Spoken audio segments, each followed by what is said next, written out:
Hey, what's up guys? It is Mark Yoon, and today I'm bringing another hopefully exciting video. So today we have the nunchaku-wielding pirate Maxi and his new timeline lore. So without further ado, let's just jump right into it, guys. Maxi's father had worked in the Ryukyu Kingdom as a merchant. Though fortunate enough to be able to experience different cultures in his trade route, he nevertheless felt tied down to his job, and would complain bitterly to his son. On his deathbed, he told Maxi to go out and see the world. Obeying his father's dying wishes, Maxi gathered friends from his hometown and some sailors he knew, and formed a pirate crew. A master of his native Ryukyu's martial arts, Maxi stood as a respected and trusted leader. He and his crew set sail, vowing to never be shackled by the whims of trade, and instead relish in the taste of freedom. Though Maxi and his crew considered themselves pirates, they were not the barbarians one might expect. Granted, some of their activities weren't exactly lawful, and neither were they to shy away from a fight. While the fake Soul Edge incident was admittedly a turn for the worse, it ended up proving just how capable Maxi and his crew really were. While facing similar adventures on their journey, they made their way by sea to India. What Maxi did not realize, however, was that fate had a cruel surprise in store. At an Indian airport, Maxi was away from his crew when they were attacked by Astaroth and a swarm of lizardmen. When he returned, he found his entire crew slain, and was informed by the dying Khayyam to get the Vampira Yuga back to Kilik, to return to his monk to his senses, and to take him west, knowing that Astaroth would return for Kilik. Maxi swore to take his revenge. As they started their journey together, Maxi and Kilik were confronted by Mitsurugi, who mistook the pirate for another nunchaku wielder who wanted the samurai dead. After Maxi won, he and Kilik were warned by Mitsurugi about Taki and her connections to Soul Edge. After taking Changhua in as another companion, the three of them gathered information about the Schwastrom and prepared themselves for the inevitable battle. As they drew closer to Ostrheinsburg, the trio were confronted by Astaroth. Wanting to battle the golem to avenge his crew, Maxi and Kilik and Changhua continue on ahead with Grow. He was able to defeat Astaroth, but was slashed in the back by the golem. After delivering the final blow to Astaroth, Maxi collapsed from his wounds. Libra of Soul. Before the events of the main story, Maxi met the Conduit and helped them fight against the vanguard of qualifiers. He then took the Conduit to the southern port of Ming Empire. But after his ship was badly damaged along the way, Maxi parted ways with the Conduit to repair his ship. Maxi can be described as being adventurous and eager to fight. In his story mode, he is shown to be easily gullible and attracted to women. But this turned out to be a farce when he was using Lila's connections to have one of his crewmates forge the nunchaku out of the best material. Maxi regards his crew like his family, which made him swear revenge against Astaroth for killing them.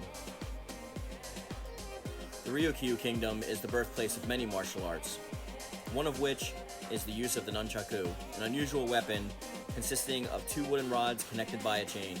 The fighter takes hold of the rod and swings the other, using centrifugal force to land powerful blows. Once one rod strikes, then it can be grabbed, and the other rod is swung again to create an unbending blizzard of blows.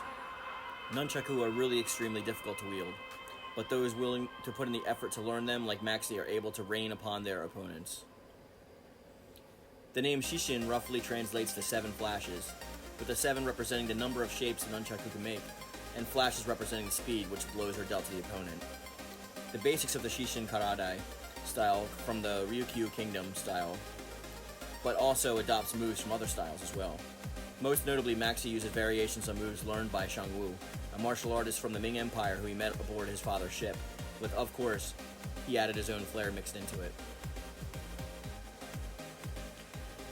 So Maxi is known as being a pirate somewhat, but it's mainly not just that of like a pirate that you would like see somebody going and doing like dastardly deeds. He's pretty much just like on an adventure with his crew and trying to go about doing things maybe in an unlawful manner, but not exactly just outright trying to attack people, steal, pillage, all that stuff.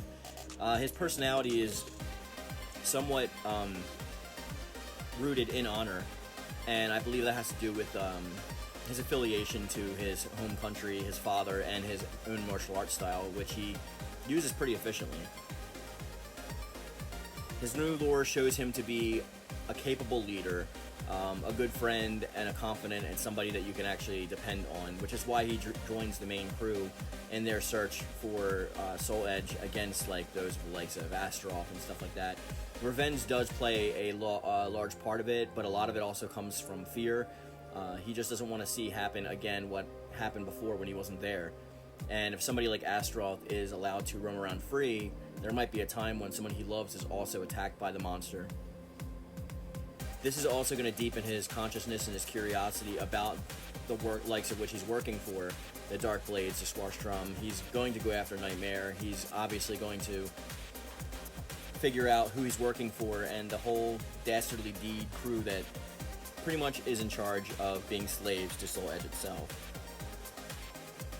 Maxi is pretty strong-willed and not so much an independent person. He relies pretty heavily on being around other people. I believe that his personality shows that his true personality comes out when he is around others, especially those that he cares about.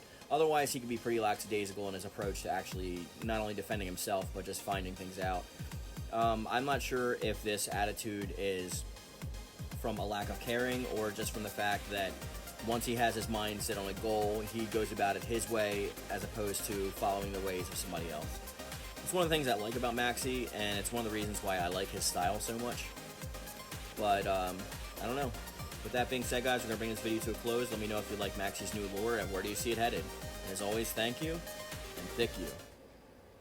Hey, what's up, guys? Have you always wanted some sweet Mark Yoon merch? Maybe a thick U shirt, maybe a shirt from Squirt, maybe my pretty face with my logo all over your body, or a throw pillow, or blanket, or anything? Well, you're in luck, because I just launched my merch store, and it is going to be available on Redbubble, and you will find a link to it in my description box down below. It's got a lot of quality content, and a lot of good stuff for you to pick up, so you can show your support for the channel, and just rep Mark Yoon.